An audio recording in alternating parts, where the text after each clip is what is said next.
So the first thing to be done is to disconnect the power, remove the end cap, and then remove the lens.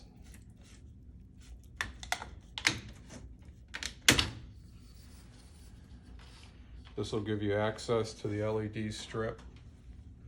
This is held on with adhesive.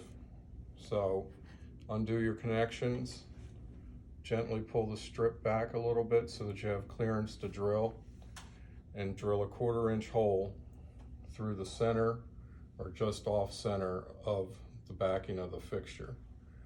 If you're worried about structurally affecting the T's, you can always drop another ceiling wire and support either side of your hole, and then there'll be no issue with there being weakening of the T. Make sure you don't have any burrs at your hole. Fish your wire up through the T. Push your strip back up. Reinstall your end cap.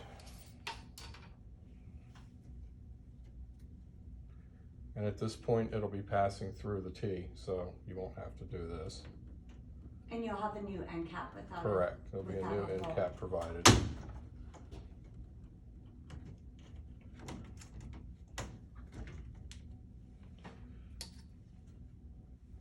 And reinstall your lens.